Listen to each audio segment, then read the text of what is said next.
All right, let's proceed. Let's look at the interface of Q. So if you have your QGIS, feel free to open it. Medyo magsisimula na tayo sa pagkalikot sa Q. The interface, I divided into, I think, 6 parts. I have my menu bar, I have my toolbars, my panels, my canvas, my status bar, and then my locator.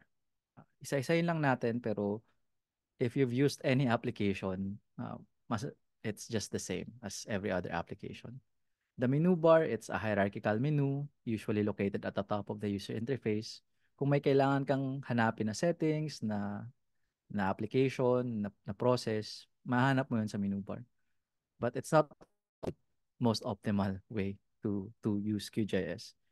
It's better to use shortcuts, plug toolbars, panels, and the locator bar for that. Pero hindi mo talaga alam kung nasaan madalas sa menu bar mahanap mo. The second one is the map canvas. So dito mo makikita yung mga layers na uh, yung mga layers na linoload mo. Dito mag-a-apply yung mga filter selections, yung mga symbologies. And take note that more than one map canvas can be active or present at any time. So, halimbawa, dito, right? I can have a map canvas for this. And I can also have, so to add new map canvases, you go to view, map view, and then you can add a new one. So yan, dalawang map canvas, pwedeng sabay. And you can even synchronize them. Right? So habang gumagalaw yung isa, gumagalaw din yung isa. So you can have multiple map canvases. QGIS even has a specific canvas for 3D view. So kailangan mong gumawa ng 3D visualization. May map canvas for that. Right? So you're not limited to just one map canvas. You can have as many as you want. Basta kayang i-support ng computer mo. Around the map canvas, you'll be able to find other parts of the UI, which are the toolbars, mga click and run buttons to that allow for easy access to commands, features, plugins. Pwede mo silang i-move around at i-dock sa map canvas. And if you need to find them, activate them, you can go to view toolbars na menu.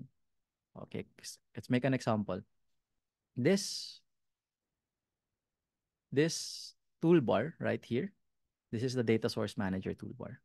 There's a toolbar that allows you to create and load data in Cube.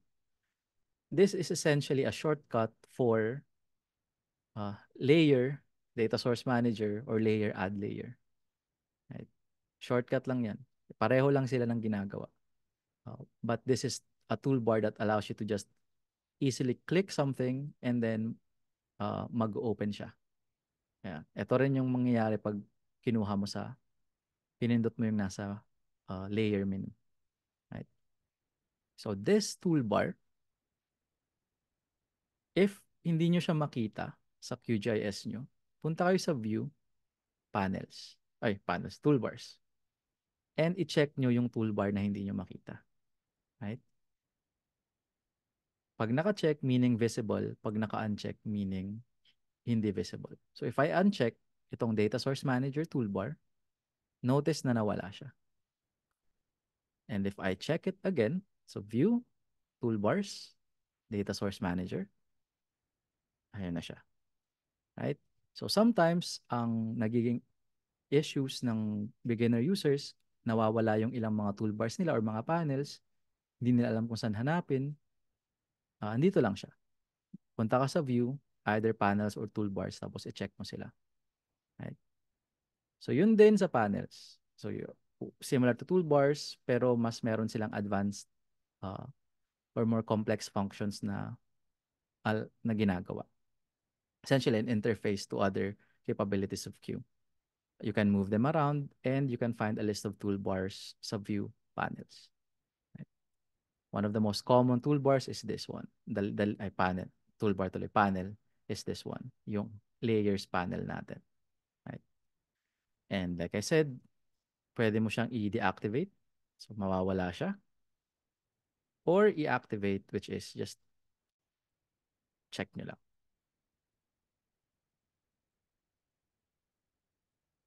A lot of the work when doing with ako from experience with GIS is muscle memory. So I tend to keep yung layout ko ng UI the same for all of my workstations or for all of my user profiles.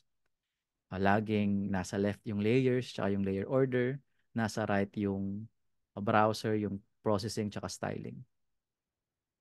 That yun nga, dahil sa muscle memory, that makes it easy for me to work kahit na hindi ako totally focused dito sa window na to.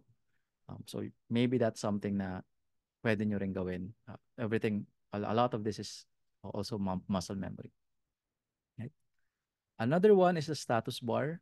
Nasa baba lang to. It shows you relevant information. Um, kung kailangan mo, for example, na i-magnify yung data, i-rotate yung map, pwede mong gawin dito. I-apply yung scale. Walang problema doon. And siguro, a cool thing about the status bar is you can merong mga tinatawag na egg sa queue. So if you type world, small caps sa coordinate bar, ito yung coordinate bar. If you type world, it will load a world map for you. Right? If you type dizzy, yeah. If you type retro, tapos mamaya, if you're bored, i-type nyo yung board. Para may gawin naman tayo. Other parts of the status bar is this one. Ito yung coordinate reference system. It shows you kung anong CRS yung currently gamit ng project. You can change the current project CRS here. And if you look at the CRS dialog ng queue, makikita mo dito kung ano yung extent ng CRS at saan siya ginagamit. Parang yung sinabi natin kanina, right? Hindi sa lahat ng lugar pwede mong gamitin yung isang CRS. So itong red bar na yan, itong red part, red extent, yan yung useful area para sa ating CRS. Tapos yung uh, purple extent, yan yung extent ng ating layer. So kung titingnan nyo, if you use PRS-92 Zone 3, dito lang siya sa mga areas na to dapat ginagamit. Right? And then last but not the least, yung favorite part ko ng queue is the locator bar. So it's found at the bottom of the user interface. It gives you superpowers, basically. So please try to learn it, especially if it's your first time learning about queue. Try to utilize the locator bar. So the locator bar allows you to find all of these things. Actions serve as a calculator, uh, processing algorithms. For example, I want to look for a buffer algorithm. Hindi ko alam kung nasan siya. I'll type A for algorithm and look for buffer. And papakita niya sa akin lahat ng available sa akin na buffer algorithms. Maybe I want to look for a clip. Right? Sobrang powerful niya. It also has a built-in geocoder, which is kind of neat. So for example, I'll open uh, sige, let's open Car2DB, positron. And then,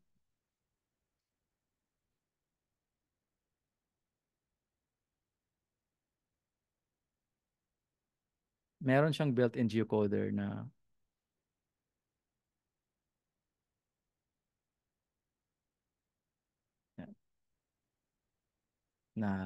na pwede mong gamitin gamit yung nominatim. So nominatim uses data underneath. Baka hanapin mo yung gusto mo mag-zoom dun sa lugar. Right? Kung available siya, kung alam ni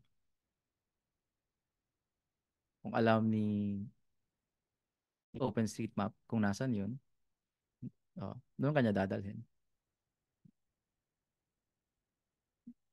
Some quality of life stuff na meron si Q. Right? So use the locator bar. Try to learn it as early kasi sobrang useful niya.